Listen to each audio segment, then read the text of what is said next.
Hey guys, it's Carla and welcome back to my channel. As you can probably tell by the title of this video, I have dropped out of nursing school. Sad, I know, but everything is okay. However, I do want to tell you about my experience while in nursing school. And with that being said, I also want to emphasize on the fact that these are my opinions on my own personal experiences. My intention with this video isn't to discourage anyone from pursuing nursing school.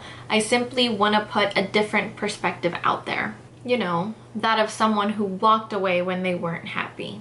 And I tend to do that, walking away when I'm not happy. So what made me leave? Why did I quit nursing school? The easy answer is because I wanted to. The difficult answer is that a lot of things happened that made me unhappy enough to want to leave this program. When I've told some of the closest people in my life, I'm still not done telling people, and I guess the word is gonna be out there after this, but their reaction is shock. They ask me why. You were so excited about it and you worked so hard to get in. And honestly, the best way that I can answer the question without having to explain myself any further is that the program just wasn't what I signed up for. So let me give you an overview of how this program was set up. 4 semesters, 2 summers off. I don't really know how semesters 2, 3, and 4 worked, but for the semester that I was in, the first and only semester that I was in it, we only had 4 tests and 1 final. Seems pretty common, but that was for the entire semester. That was for all the content, okay? So on paper, we were signed up for 3 classes and a clinical, but one of those classes was really broken up into 2 different classes. So in reality, we were taking 4 classes and 1 clinical. Now the clinical, I only went 1 day, and we only had to go 4 days the entire semester. So it was for 1 month, 1 day out of each week of 1 month. And I only went the first day. But we technically had 4 classes and a clinical, and the test consisted of 50 questions, and it covered all the content from all 4 classes. Now, in order to pass the semester, you needed to have an average of 75 on each test.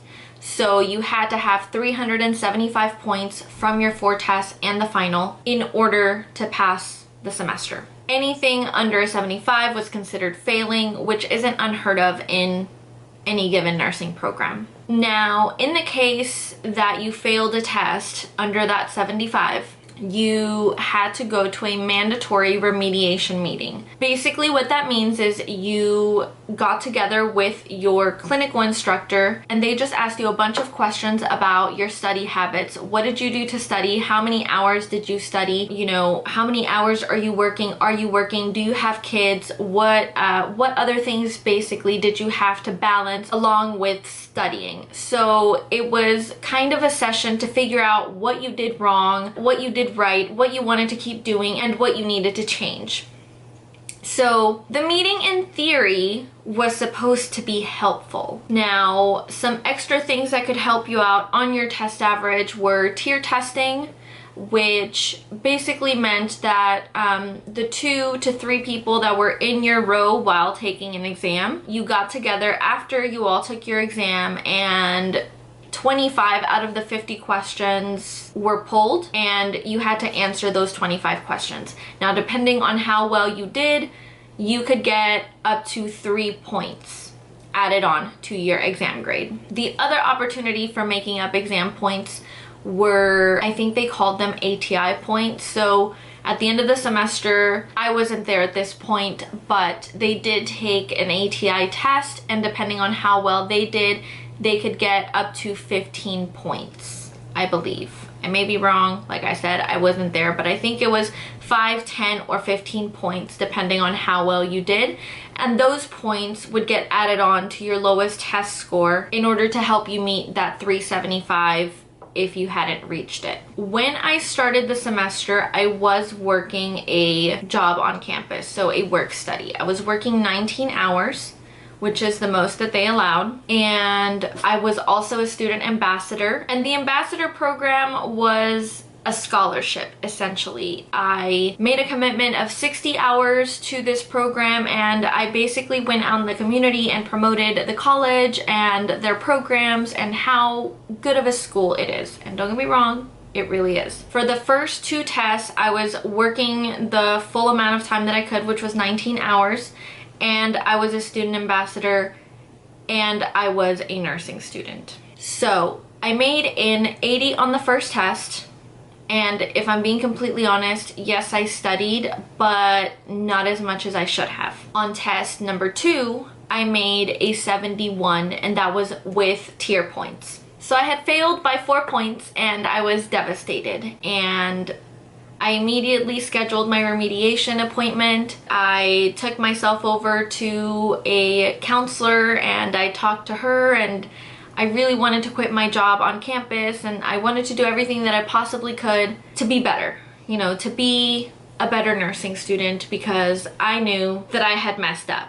I knew that I hadn't studied enough at all. For test 2, I was working every day, and I still have a life to live when I come home. I have chores around my house. I'm married, and that's not to make any excuses. Completely 100% on me that I made a failing grade, but at this point, I wanted to make all the changes that I needed to make. So after I failed the second test, I scheduled my remediation meeting. I went in, we talked about everything that I needed to do to change in order for myself to be successful on test 3. She agreed on everything that I basically had come up on my own, and I just had to sign a piece of paper, and that was it. And so I made all the changes. I bought physical books because I started out the semester with online books. I started reading the chapter. I started highlighting as the lecture was happening.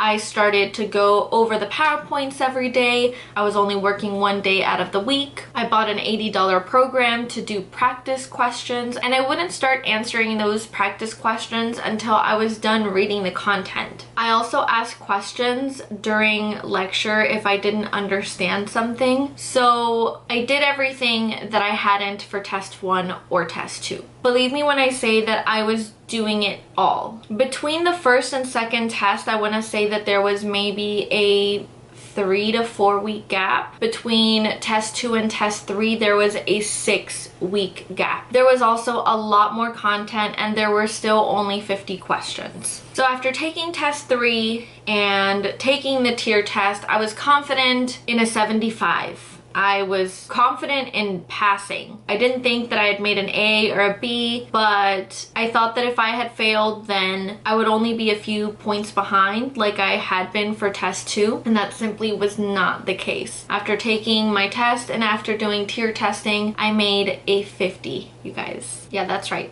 a 50. So let's leave it at that for now. The next time that I saw my clinical instructor was at the clinical facility on the first day. Me and a few other girls, we tried to go ahead and schedule a remediation with her, and she informed us that she didn't want to go ahead and schedule anything because she wanted to talk to other instructors to see what was the plan, because apparently a lot of people failed the test. So the following day, I get to school early so I can schedule this remediation. And she's not in her office. She's across the hallway. She's just chit-chatting. Like, they're not having a serious conversation. I think they're talking about their kids. I don't know.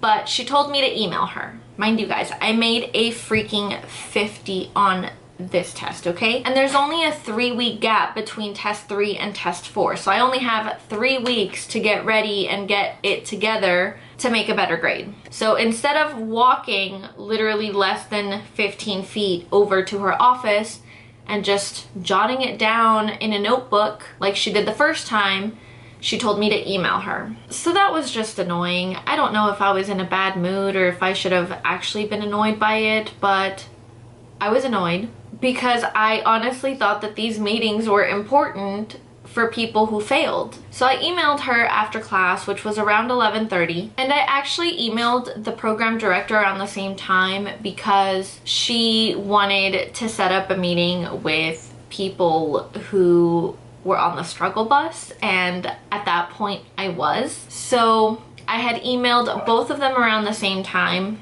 The program director emailed me within minutes, and my clinical instructor did not email me back until 4:30 in the afternoon. So now I'm more annoyed because she scheduled it for the following Thursday, an entire week after I tried to schedule this meeting. And the thing you have to know here is that there's only 3 weeks between test 3 and test 4, and she's scheduling it 1 week out. That's a week that I don't know what I did wrong. I don't know what I need to fix.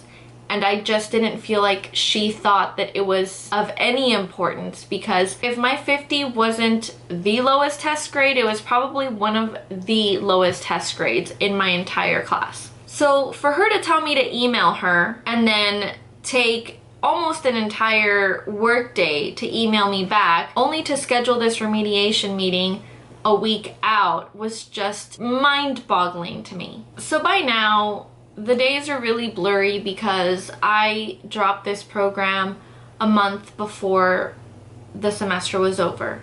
So I dropped this program back in April. We are now in July. I am just now making this video. And so I don't remember exactly the timeline. I remember like the gist of timelines, but not exactly. I want to say that the same day that I emailed both the program director and my clinical instructor, I ended up having a meeting with the program director, and essentially it was a remediation meeting. It was the same thing that I did with my clinical instructor for test 2 after I failed it. And the advice that she had for me was that I needed to study in 20-minute chunks and then take a break and then start over and repeat this process of studying for small 20-minute increments, which I've actually talked about in previous videos. I cannot study in small chunks. I can't read for 20 minutes and then go somewhere. Like, it takes me a solid 20 minutes just to get into it. So I kind of took it with a grain of salt because I know how I study. But that was her advice, to study in 20-minute chunks. And I kind of went with it. Signed the piece of paper and off I went. So that entire week after test 3, I dissected the PowerPoint presentations. I read everything that was on the assigned reading list. I looked at my notes, I read the chapters, I was also doing practice questions, I was doing everything. And what I realized was that there was a lot of information on the PowerPoint presentations that simply weren't in the content that was assigned for us to read. So as I was dissecting this PowerPoint, I was having to go through my textbook and try to find where this information was coming from, because it wasn't in the assigned readings, you know? So bit confused, bit frustrated. It seemed like I would take one step forward and 10 steps back. Like, nothing made any sense. And at this point, test 4 was only a couple of weeks away. So I was freaking out. And honestly, dissecting these PowerPoints is what annoyed me the most that weekend before I dropped my nursing school program, because the day after that test, our instructors berated us about everything that we were doing wrong, to the point of intimidation, as if we were children who didn't know how to listen. Like, no, that's not what I'm asking you. What I asked you was... And I'm 30 years old.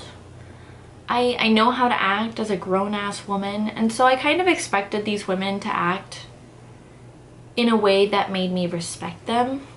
But after they acted in that manner, and then for me to have to go to the library and dissect a PowerPoint presentation, and then learning that there's a lot of information that's not even in the assigned readings.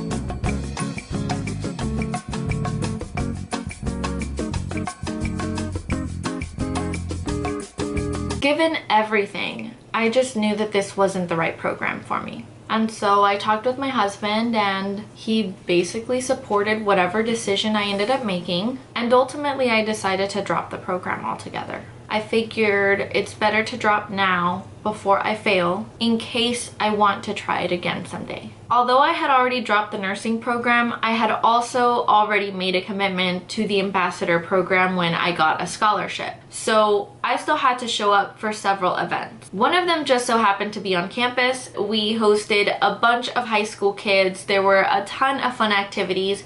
And I ended up having to help out with lunch. We were making hot dogs, and so I was opening up a bunch of buns for all these hot dogs.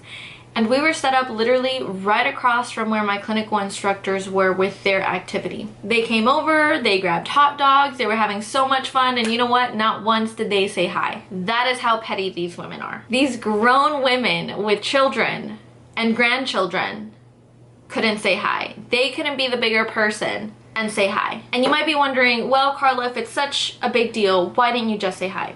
Well, here's the thing. I said hi to them after school, after class, all the time. If I saw them in the hallway or if I saw them in their office, I would drop by and just say hi, ask them about their kids, ask them about their weekends. I was that person who genuinely cared about these people because they were my clinical instructors and I thought that they wanted me to succeed. So at the end of it all, I did expect them to say hi because I took time out of my day to say hi to them, and they just saw right through me. These women are petty, and they are as petty as they get. And you could also say, well, Carla, maybe they just didn't see you. There was a line with hundreds of high school kids trying to grab lunch, and there were only a handful of us helping with those hot dogs.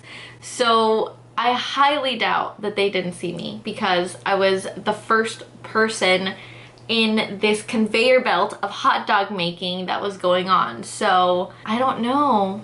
So I set up an exit interview with the program director just so that she knew where I was coming from, what was going on within the program, things that I thought that she needed to look out for. And there's a lot of things that I'm not going to talk about, but there were a lot of things that I was not okay within the program, things that the instructors did, ways that they should not have treated some people, but I wanted her to know everything. And so after I dropped this program, after I set up this meeting, after she puts it down on her calendar, she is 30 minutes late.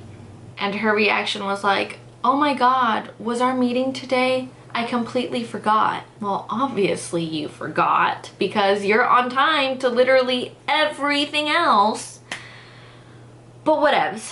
So I tell her everything that's on my mind, everything that happened, everything that I'm not okay with, including the fact that those clinical instructors didn't say hi to me and I think that they're petty. I don't think that that's the case. I didn't see that at all. And so I told her she's entitled to her opinion. At one point she told me that it sounded like I wasn't putting in enough of an effort. And ultimately this exit meeting was what solidified my decision to leave the program. The program started out with 40 people. I was one out of 6 people that dropped the program before the semester was over. 4 more people failed out after the final. So by the end of the first semester, my cohort of 40 people went down to 29 people.